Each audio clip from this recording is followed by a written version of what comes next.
Yang sudah diperiksa oleh Bawaslu, apakah Pak penjabat tidak mendapatkan laporan atau sudah? Saya sudah dapat laporan, tetapi saya belum membaca tuntas ya, karena ada barusan disampaikan kemarin malam ya ke rumah. Jadi tadi baru diregistrasi, sudah buka-buka, baru beberapa halaman depan, karena tebal ya dia punya, kita belum tahu.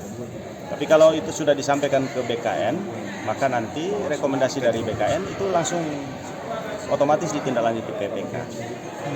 Berarti itu rekomendasi tidak dari ini Bapak sebagai pimpinan? Tidak.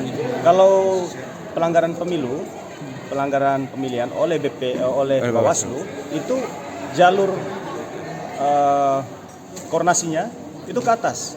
PPK itu tembusan. Kemudian nanti rekomendasinya dari BKN, dari tim apa istilahnya?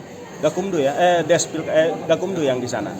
Nanti mereka rekomendasikan kalau pidana masuk ke pidana, ke APH, kalau administratif masuk ke disiplin, ke PPK. Dan itu PPK tidak bisa menghindar lagi, PPK pasti akan menindaklanjuti karena perintah. Termasuk dengan keterlibatan aparat desa, BPD. Termasuk semuanya. Kalau seandainya ada rekomendasi dari atas ya, karena ke kita itu sifatnya hanya Menerima dan diinformasikan, tembusan kan, begitu.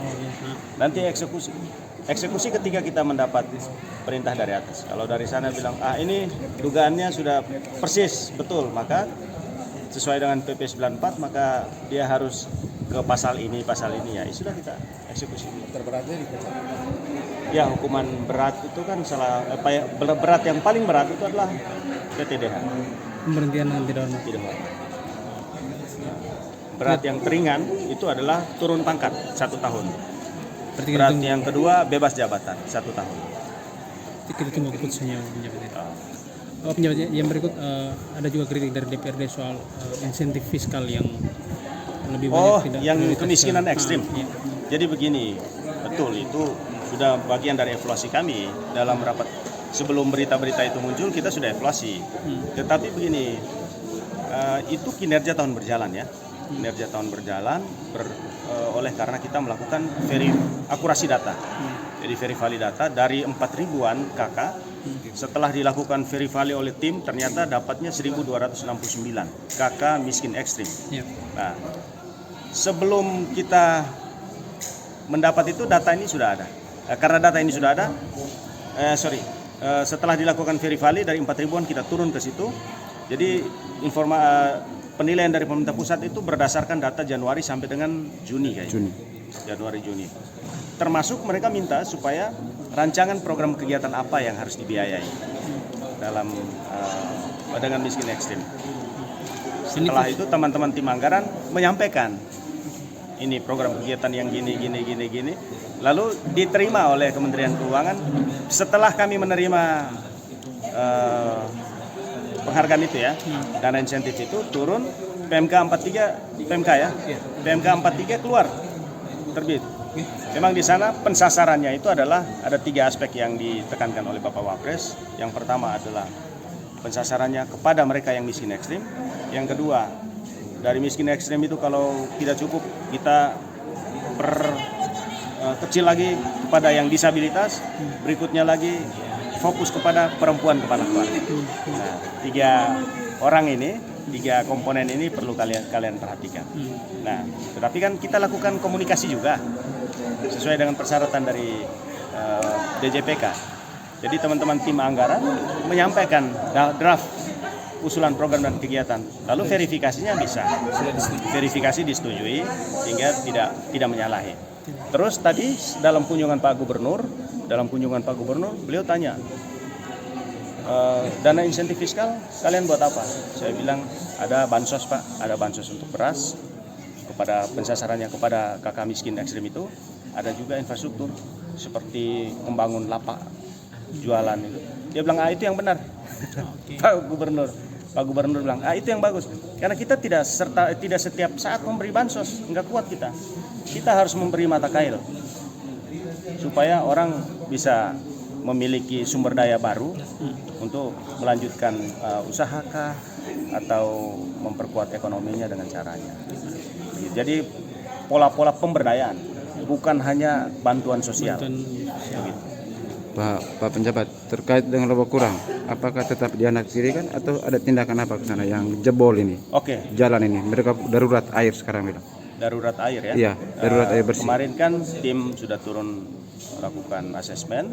Sampai dengan saat ini memang laporan lisan sudah disampaikan, tetapi tertulis berupa rekomendasi apa belum. Tetapi secara kasat mata kita lihat bahwa memang jalan putus di sana, Ya. jalan putus.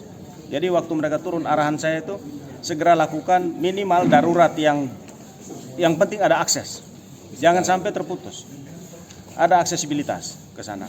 Dan kalau bapak mereka tahu Lombok Kurang, sudah Tahu. pernah ke sana belum? Sudah. Betul. Sudah, betul.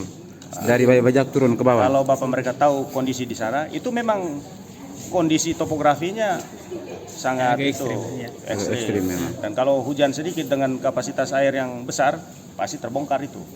Memang dulu kan kita lakukan penanganan ya, itu Rabat kan kita atau desa itu?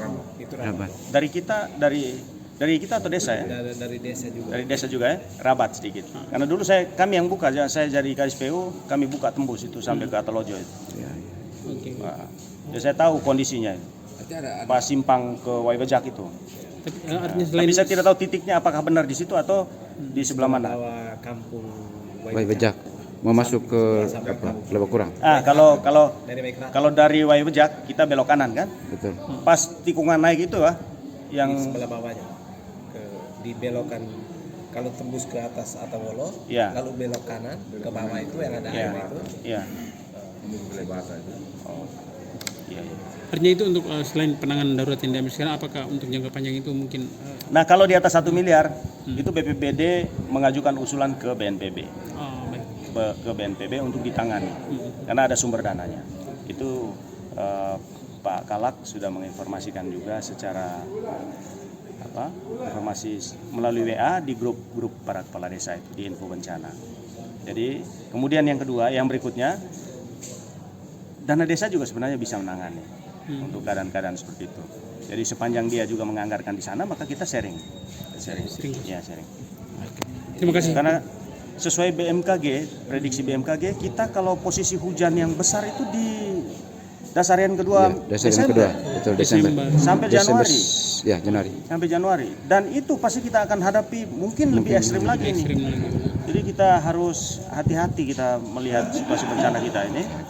Yang penting bahwa akses jangan putus dulu. Akses jangan putus. Alat berat segala macam kita turunkan untuk bongkar bangkir dulu, bikin rapi supaya mobil bisa lewat, motor bisa lewat. Jadi tidak ada lagi terisolir oleh karena jalan putus. Termasuk rencanaan BTT ini ya Pak Penjabat ya. Ya. BTT sekarang posisinya bagaimana Pak Penjabat? BTT nanti pemanfaatannya kan ke arah itu juga kan, untuk darurat, mendesak seperti itu. Jadi kalau Artinya bahwa seandainya ada cadangan yang cukup gitu untuk ini, untuk ke depan ini. posisi BTT sampai dengan saat ini 1 miliar lebih, dan itu memang tidak cukup. Tidak cukup. Kita berdoa supaya bencana itu nanti di tahun depan dulu kah? Supaya di tahun ini kita jangan terlalu pusing dengan bencana-bencana itu, karena kondisi keuangan dalam posisi seperti saat ini. Baik. APJ. Sementara perubahan sudah terlampaui.